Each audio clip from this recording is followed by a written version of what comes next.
Hello everyone.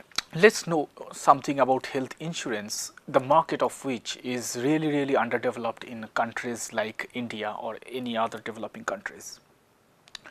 The health insurance is supposed to cover our health issues through an insurance which is generally renewed every year.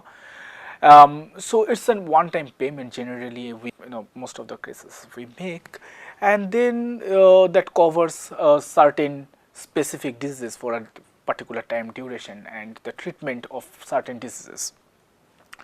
So what happens in these developing countries or where the insurance market is developing or really underdeveloped, plenty of people, most of the people are remaining uninsured. So who are those people who remain uninsured? Because we have to target them to make them insured. Those who are poor and near poor, they remain uninsured, right? Who remain uninsured. So one is those who are poor and near poor. Number two is mostly adults are insured, but not the children, because we think they are children, they are not falling sick. So mostly children, those who are uninsured, and in some cases elderlies. Number three, those who are unemployed.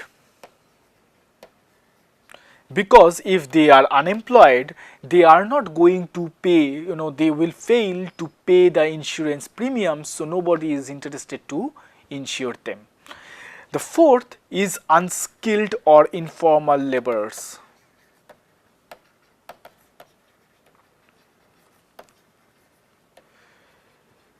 As they don't have a formal job or formal salary mechanism, payment mechanism, they are not in the payroll. So it is not possible to track them or to insure them. In many cases, those who are into farming activities or marginal farmers or daily wage laborers, they move from one job to another, from one place to another place. So it's difficult to track them and to insure them, collect the insurance premium.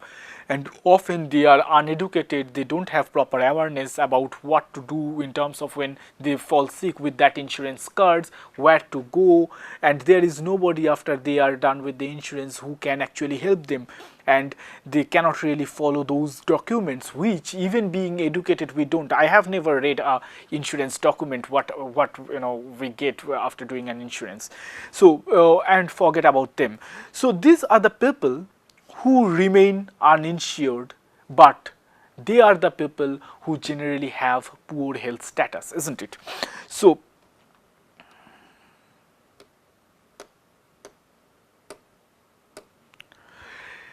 three primary reasons for which they are not getting their insurance. The number one is employer does not offer a health plan. Nowadays in any formal sector, we see the employer offers us a health insurance schemes. We only have to pay, or the employer pays a certain part, but it's generally whenever we join that job we are being insured. So in some cases, in informal cases, say if I have a maid in my home or I have a cook, we generally don't insure them, right? So because they are employed in an informal sector, we as an employer, we give them money in cash, no pay slip, nothing, and then we are not either interested to give them an insurance. If they fall sick, they may ask for some money. That is a different story altogether at the personal level. But insurance, a specific guarantee against their health payment mechanism, no, it's not there. So number one is employer not interested.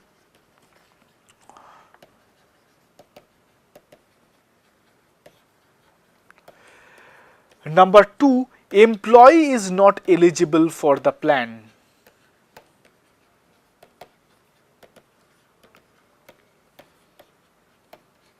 As they are part-timers, they are attached with some other organizations, so the kind of group D staffs who are generally cleaning, sweeping, or the security staffs, they are outsourced from some other organization, right? So what happens if we are not interested, we don't know that whether their main organization, their main employer are insuring them or not. At least we are not insuring them as an organization because they are having a part-time status. The interns, the temporary staffs, they are not insured because they are not eligible to get that insurance. Number 3 is employee doesn't buy the plan because it's too expensive.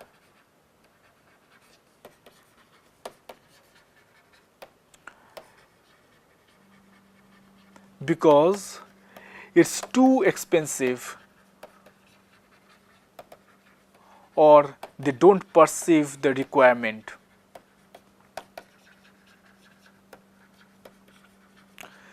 They think that, yeah, these guys are young, so nothing is going to happen with them. In a restaurant, in a tea shop, if there are some people working, whom we call chotu and all these things, all these people, they are not insured because they are young and their employer don't think that there is any requirement to insure them.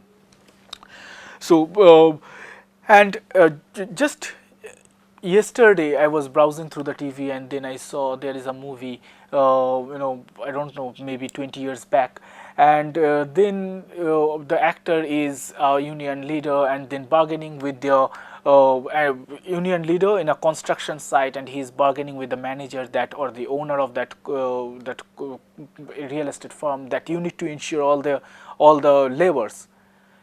So because the insurer don't perceive that they have to be insured, and then one laborer dies because of drinking of alcohol, and then the owner finds their reason that because of these habits they are not sick, they are not well, or they are not working properly, so why should we insure them? So the employers always have their their logics behind why they don't want to insure a certain section of the population who are not being insured or being approached by the private insurer otherwise, or the private insurer in the individual policies are too expensive for them because they are poor, they don't have a permanent job or a permanent income system.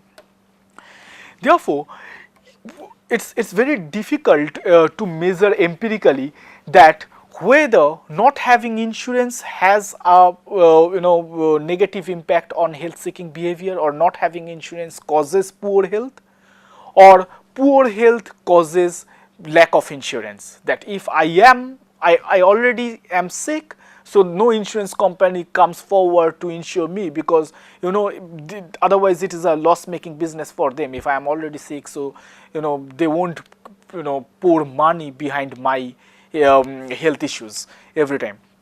So there is always this ambiguity. Another one is the selection bias, where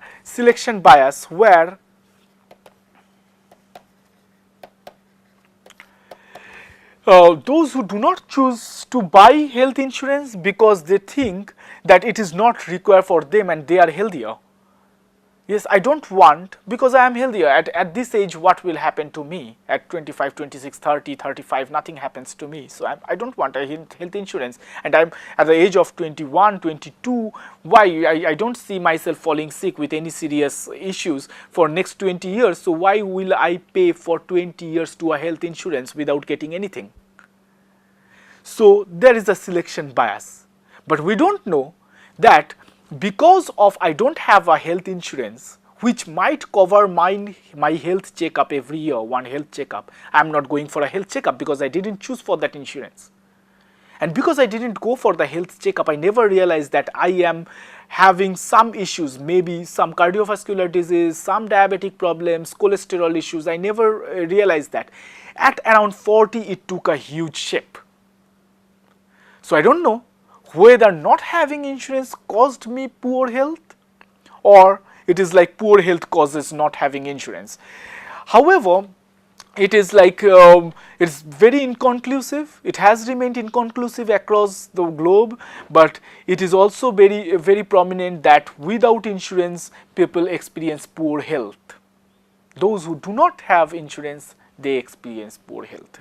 That's the end of the story. So that means we will require insurance. That's a like prevention comes first before cure. So having insurance is kind of a prevention against the curative measures. In countries like India, this out-of-pocket expenditure or heavy expenditure behind healthcare has remained a major cause of poverty, and insurance can be a cushion for that. Insurance can help people survive out of this. But several times poor people, they think that it's a luxury to pay an amount who don't get a 2 square meal, don't have a certainty about their income over the year, can't really send their children for proper education. How will they go for an insurance or in these developing countries it's mostly private insurance. How will they how will they buy a health insurance? Because they are not getting anything back out of those health insurance, out of several other, say life insurance, you get some money back. So you are not gaining anything back, right? So it's not very lucrative for them, or it's very difficult to convince them. So as the number of uninsured grows, the policymakers will have an emergency situation when a huge number of people are falling sick, asking for services out of public health system because they are poor. And in a poor country they don't have a really fascinating public health service, and the government is finally ending up paying a lot, where a lot of people being sick not contributing enough towards the increase of the GDP, gross domestic product, or the country's income. So do the uninsured receive necessary health care? The answer is straight no. Generally what happens that having higher rates of preventable and or untreated illness is a detrimental factor towards having insurance. That if I have already existing diseases, I won't be able to get insurance. So they are, we will discuss about that later. But what we have seen, if we do a comparison between those who are insured and those who are uninsured, the uninsured population have a lot of preventable, or the prevalence among the uninsured population for these preventable diseases, preventable hospitalization, are way more as compared to those who have insured. Because if they have insured, they will go for a treatment, they will go to a hospital. They can prevent a certain diseases, or they can prevent a number of days with morbidities. They can save that, where the uninsured won't be able to do that, are less likely to receive that to receive care that they feel they should need. So they won't go for so the poor health seeking behavior, they won't go for a hospitalization, they won't go for a treatment or a checkup in a particular clinic or something. As I said, hospitalization can be preventable, have shorter hospital stays. That's primarily because if they are, they are seeing a doctor with a particular cause, having insurance, being paid by the insurance, then their status with that particular disease are well above as compared to those who suddenly realized not having insurance, didn't come for any checkup, suddenly realized they have also developed the same disease but at a serious level. So the hospitalization is way more as compared to those who have insurance, because their health status is better than them. And of course that death can be prevented, because having a better health seeking behavior, we could postpone the the death, increasing the life expectancy. And for a particular disease, if I have never checked whether I have developed some cancer, and suddenly I realize that it's at the final stage, I cannot really postpone my death, right? So that's benefits the insurance takers enjoy as compared to those who do not take insurance. Thank you.